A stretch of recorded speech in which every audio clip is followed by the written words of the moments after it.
ജയന്താണ് നമുക്കൊപ്പം ഉള്ളത്. പ്രതീക്ഷിക്കപ്പെട്ട പോലെ തന്നെ സ്ഥാനാർത്ഥിത്വം വന്നു ചേർന്നിരിക്കുകയാണ്. എന്ത് തോന്നുന്നു?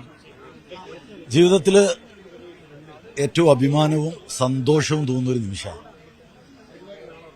കോൺഗ്രസ് പാർട്ടിയുടെ ഒരു നിയമസഭാ സ്ഥാനാർത്ഥിയായി മത്സരിക്കുക എന്നൊക്കെ പറഞ്ഞു കഴിഞ്ഞാൽ എൻ്റെ ഒന്നും സ്വപ്നത്തിൽ ഒരിക്കലും ഞാൻ ആഗ്രഹിച്ചതോ പ്രതീക്ഷിച്ചതോ ഒരു കാര്യമായിരുന്നില്ല. വളരെ കുട്ടിക്കാലം മുതൽ ഒരു 5ാം ക്ലാസ് മുതലൊക്കെ തന്നെ ചുമര എഴുതി അത്യാവശ്യം വരയ്ക്കായിരുന്നു. സ്ഥാനാർത്ഥികൾക്ക് വേണ്ടി ചുമര എഴുതി മുദ്രാവാക്യം വിളിച്ച് ചൊണ്ട കൊട്ടി നടന്ന് പിന്നീട് KSU നേതൃത്വത്തിലൂടെ ഈ ജില്ലയിലെ KSUവിന്റെ നേതൃത്വത്തിലേക്ക് കടന്നു വന്ന് യൂത്ത് കോൺഗ്രസ് നേതൃത്വത്തിന്റെ കടന്നു വന്ന് അങ്ങനെയൊക്കെ പോകുമ്പോഴൊന്നും ഒരിക്കലും ജീവിതത്തിൽ ഇത്തരം ഒരു തെരഞ്ഞെടുപ്പ് മത്സരിക്കണമെന്നൊന്നും ആഗ്രഹിച്ചിരുന്നില്ല, പ്രതീക്ഷിച്ചിരുന്നുമില്ല. വലിയ അഭിമാനമുണ്ട്. കോൺഗ്രസ് പാർട്ടി എളിയവനായ എന്നെ കോഴിക്കോട് നോർത്ത് കഴിഞ്ഞ 20 വർഷമായി നഷ്ടപ്പെട്ട സീറ്റാണ്. അത് തിരിച്ചു പിടിക്കാൻ വേണ്ടി എന്നെ നിയോഗിച്ചു എന്നുള്ളതിൽ എനിക്ക് അഭിമാനമുണ്ട്. ഉറപ്പായി ഞാൻ ജനിച്ചു വളർന്ന നഗരം, ഞാൻ എൻ്റെ നഴ്സറി മുതൽ പഠിച്ചത് ഈ നഗരത്തിന്റെ ഭാഗമായി നിന്നാണ്.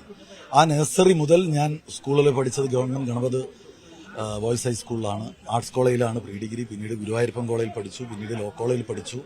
സംഘടനാ പ്രവർത്തനത്തിന്റെ ഭാഗമായി ക്രിസ്ത്യൻ കോളേജും ദേവഗിരി കോളേജും ഒക്കെ ഓൾമോസ്റ്റ് അവിടെ പഠിച്ച ഒരു വിദ്യാർത്ഥിയെ പോലെ തന്നെ എനിക്ക് ബന്ധമുണ്ട്.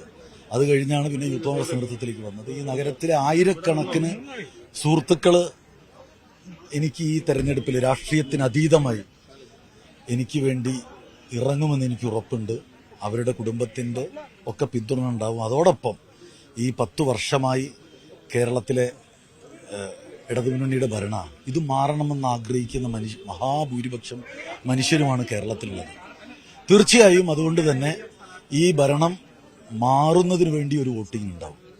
അപ്പൊ വ്യക്തിപരമായ ബന്ധത്തിനപ്പുറത്ത് ഭരണമാറ്റത്തിന് വേണ്ടിയുള്ള വോട്ട് കൂടി ചേരുമ്പോൾ പിന്നെ ഈ നോർത്ത് മണ്ഡലത്തിലെ കോൺഗ്രസ് പ്രവർത്തകരെ സംബന്ധിച്ചിടത്തോളം, ഇന്ത്യൻ യൂണിയൻ മുസ്ലിം ലീഗിന്റെ പ്രവർത്തകരെ സംബന്ധിച്ചിടത്തോളം, ഐക്യ ജനാധിപത്യ മുന്നണിയുടെ പ്രവർത്തകരെ സംബന്ധിച്ചിടത്തോളം കഴിഞ്ഞ എത്രയോ കാലമായി അവർ ഊണുറക്കും കഴിഞ്ഞ് പ്രവർത്തിക്കുക. അപ്പൊ നിങ്ങൾക്കറിയാം, കഴിഞ്ഞ ലോക്കൽ ബോഡി ഇലക്ഷന് വേണ്ടി 1.5 കൊല്ലം മുമ്പ് തയ്യാറെടുപ്പ്.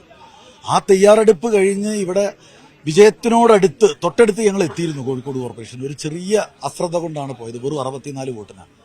അപ്പൊ ആ അന്ന് മുറിവേറ്റ പ്രവർത്തകരെടുത്ത ഒരു ഉറച്ച തീരുമാനമാണ് ഈ വരുന്ന തെരഞ്ഞെടുപ്പിൽ ഈ നോർത്ത് പിടിക്കുക എന്നുള്ളത്. അവരുടെ ഒരു പ്രവർത്തകരുടെ ഒരു വൈകാരികമായ തീരുമാനമാണ്.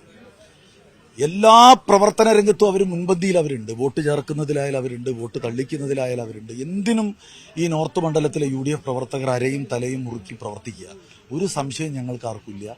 കോഴിക്കോട് നോർത്ത് മാത്രമല്ല, കോഴിക്കോട്ടെ മുഴുവൻ സീറ്റുകളും ഞങ്ങൾ ജയിക്കും. ഈ കോഴിക്കോട് നോർത്തിൽ കഴിഞ്ഞ തെരഞ്ഞെടുപ്പിൽ, ഈ തദ്ദേശ ഭരണ തെരഞ്ഞെടുപ്പിൽ BJP വോട്ടുകളുടെ ഒരു ഗണ്യമായ വർധനവ്, അത് കഴിഞ്ഞ 2-3 തെരഞ്ഞെടുപ്പുകൾ പരിശോധിച്ചാൽ ആ പാറ്റേൺ വർദ്ധിച്ചു വരികയാണ്. 7000 വരുന്നു, 9000 വരുന്നു, 30,000-ത്തിലേക്കാണ് കഴിഞ്ഞ നിയമസഭാ തെരഞ്ഞെടുപ്പിൽ കടന്നത്. കഴിഞ്ഞ തദ്ദേശ ഭരണ തെരഞ്ഞെടുപ്പിൽ 7 ഡിവിഷനുകൾ അവർക്ക് പിടിക്കാൻ കഴിഞ്ഞിരിക്കുന്നു. A ക്ലാസ് മണ്ഡലമായി മാറിയിരിക്കുന്നു. BJPയും ഒരു ഭീഷണിയല്ലേ? നിങ്ങൾ കണക്ക് ശരിക്കും ശ്രദ്ധിക്കാത്തതുകൊണ്ടാണ്. ഈ കോഴിക്കോട് കോർപ്പറേഷനിൽ 7000-ഓളം വോട്ട് വർദ്ധിച്ചിട്ട് 654 വോട്ട് മാത്രമാണ് BJPക്ക് വർദ്ധിച്ചിട്ടുള്ളത്.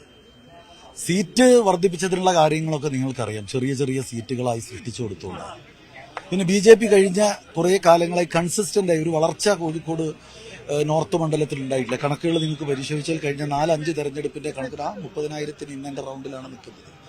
അത് ഒരു അങ്ങനെ ഒരു സാഹചര്യം ഉണ്ടെന്ന് ഞാൻ കരുതുന്നില്ല. മാത്രമല്ല, സീറ്റ് കോഴിക്കോട് നോർത്ത് മണ്ഡലത്തിലെ 2 സീറ്റ് നിലവിൽ BJPക്ക് നഷ്ടപ്പെടുകയുണ്ടായത്. ഈസ്റ്റ് ഹിൽ വാർഡ് BJP ജയിച്ചായിരുന്നു, നഷ്ടപ്പെട്ടു. അത്താണിക്കൽ വാർഡ് BJP ജയിച്ചതായിരുന്നു, അതും നഷ്ടപ്പെട്ടു. ആ അർത്ഥത്തിൽ BJPക്ക് അങ്ങനെ ഒരു വലിയ വളർച്ച ഈ നോർത്ത് മണ്ഡലത്തിൽ ഉണ്ടായെന്ന് ഞാൻ കരുതുന്നില്ല.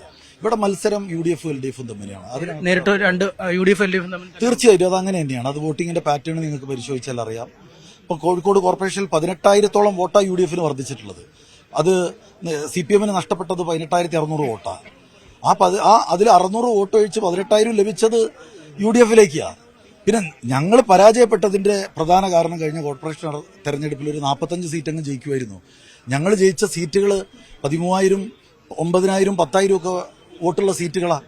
അപ്പൊ ഞങ്ങളുടെ ഒറ്റ സ്ഥാനാർത്ഥി 5,680 വോട്ടാ ഭൂരിപക്ഷം. ഇവിടെ BJPയും CPMും ജയിച്ച 5-6 സീറ്റിൽ ആകെ കിട്ടിയ വോട്ടെടുത്താൽ അത്രയേ ഉള്ളൂ. അപ്പൊ ആ വിഭജനത്തിനകത്തുണ്ടായിട്ടുള്ള ഒരു പ്രശ്നം കൊണ്ടാണ് ഞങ്ങൾ സത്യത്തിൽ കോഴിക്കോട് കോർപ്പറേഷൻ നഷ്ടപ്പെട്ടത്. ആ നഷ്ടപ്പെടലിന്റെ സങ്കടം ഞങ്ങളെ പ്രവർത്തകർക്കുണ്ട്. എന്ത് വില കൊടുത്തു അത് തിരിച്ചു പിടിക്കും എന്നുള്ള ഉറച്ച ശുഭാപ്തി വിശ്വാസത്തിലാണ് പ്രവർത്തകരുള്ളത്.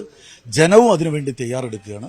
രാഷ്ട്രീയത്തിനതീതമായി ഞാൻ ഈ നഗരത്തിൽ ജനിച്ചു വളർന്ന, ഈ നഗരത്തിൽ നിന്ന് ഏറ്റവും രാത്രി വീട്ടിലേക്ക് പോകുന്ന ആളാണ്. ഈ നഗരത്തിലെ നൂറുകണക്കായ പ്രവർത്തകർ നമ്മളോടൊപ്പം ചേർന്ന് നിൽക്കുന്നുണ്ട്. ഘട്ടമാണ്, നമുക്കൊന്നും പ്രവചിക്കാൻ കഴിയാത്ത ഘട്ടമാണ്. എങ്കിൽ പോലും എത്ര വോട്ടുകൾക്ക് UDF ഈ നോർത്തിൽ വിജയിക്കും? സാധാരണ ഞാൻ അങ്ങനെ ഇലക്ഷന് കണക്ക് പറയുന്ന ആളാണ്. പക്ഷെ ഇത് എന്റെ ഇലക്ഷൻ ആയതുകൊണ്ട് ഞാൻ ഇപ്പൊ പറയുന്നില്ല.